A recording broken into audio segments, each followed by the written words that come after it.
тот факт, что у нас средний пожар, один из низших по Украине, свидетельствует о том, что мы своевременно их обнаруживаем. Это самое основное. Обнаружить своевременно. И своевременная локализация и тушение. Овчаренко мог бы познакомить жителей области, что с введением нового лесного кодекса отпала необходимость специально выжигать лес, так как можно планировать рубки главного пользования. Ведь известно, что на территориях, которые вымечены под рубки главного пользования, а территория вымещается за 2 года, пожаров не бывает. Выжигать будут продолжать только на заповедных территориях, где можно планировать только сплошные санитарные рубки. Ну давайте вернемся к диссертации Манойла. Ведь там правда жизни. А Манойла сегодня необычайно честен. Суцільні групи стиглих природних сосяків і створення на зрубах культур сосни призвели до значного зменшення площі природных сосняков. Погружаясь в научные доводы, начинаем понимать, что то, что сделали с Изюмским лесхозом, точнее его лесами, плоды сознательной деятельности высокопоставленного государственного чиновника, который вместо мудрой и сбалансированной политики преследовал только одну цель – сиюминутное увеличение масштабов и рентабельности лесозаготовки, которые, тем не менее, не привели к реальной прибыли государственного предприятия «Изюмский лесхоз», а огромные суммы пополнили теневой оборот. Життя є життя, і економічні фактори вони є суттєвими серед економічних, екологічних і соціальних. Вони є найбільш такими близькими до людини. І тому проведення рубок більш високої інтенсивності – це є реальною дійсністю нашего життя.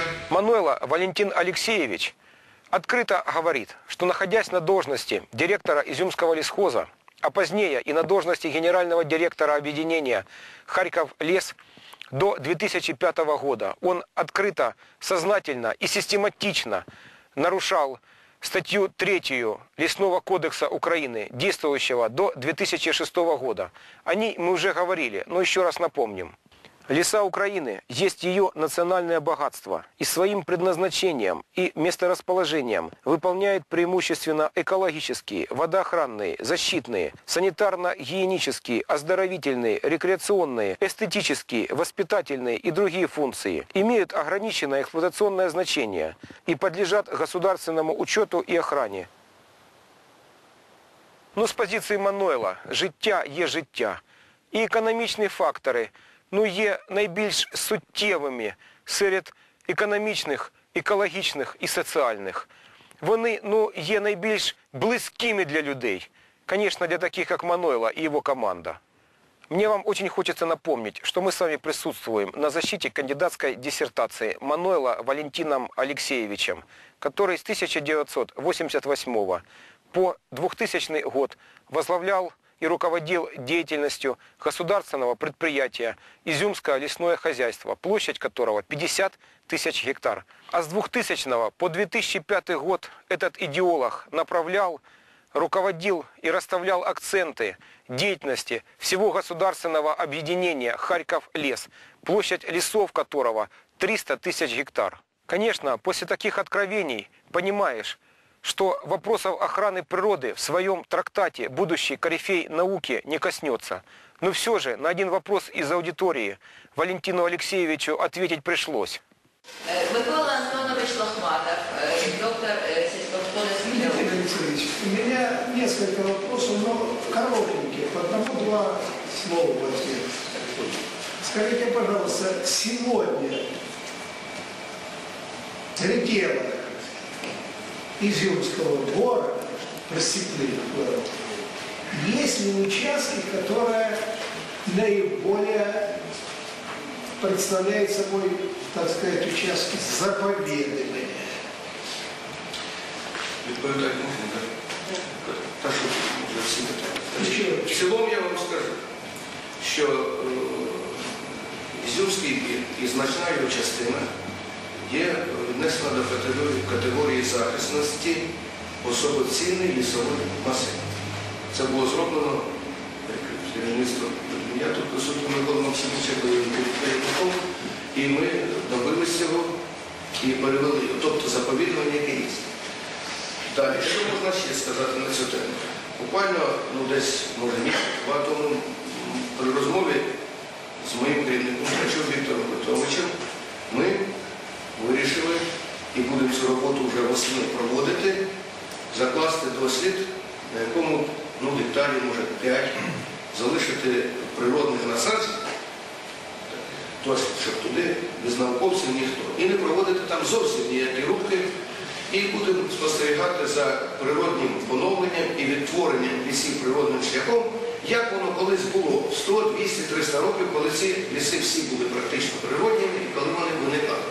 Як зараз в цих кліматичних умовах, цих умовах Так є чи нема? Є, будемо так говорити. Є, все, друге питання. Вот какой. Але недостатній. Вот какой вопрос. Услышав такое, можно просто потеряться. Будущий корифей за время хозяйствования на территории в 50 тысяч гектар только запланировал создать заповедную территорию площадью 5 гектар. Это просто плевок в сторону охраны природы, в сторону всех тех, кто долгие годы писал о высокой ценности изюмских боров. Не говоря о том, что Мануйло как-то запамятовал решение областной сессии от 20 ноября 1997 года о резервировании 26 тысяч гектар под создание общегосударственного ландшафтного заказника, так называемая Изюмская Лука. Также Валентин Алексеевич призабыл решение областной сессии от 21 мая 2002 года, которым был запланирован к созданию региональный ландшафтный заказник Еремовский площадью 900 гектар в том же Изюмском лесхозе.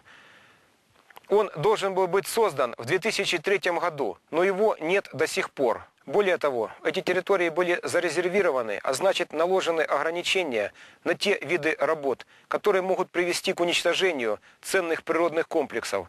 Как эти ограничения соблюдались, вы уже видели, и мы посмотрим еще. К сожалению, территории, которые было запланировано заповедать за время хозяйствования Мануйло, понесли невосполнимые утраты. Площадь природных сосновых массивов сократилась до 20% от площади, покрытой сосной.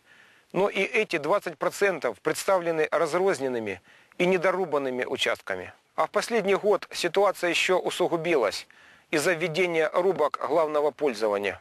В диссертационных дискуссиях Валентин Алексеевич самоустраняется от комментариев уникальных противопожарных изюмских разрывов и акцентирует внимание на методиках восстановления сосны на срубленных площадях Изюмского лесхоза. Государству остается только помочь подсчитать, сколько это все будет стоить. Вот какой вопрос. Куда природа стремится без вмешательства нашего?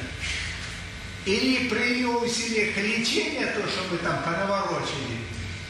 И с другой стороны, куда клонит жизнь, пресечение воров, наша деятельность, система мероприятий, которые мы там осуществляем? Кто кого там борется?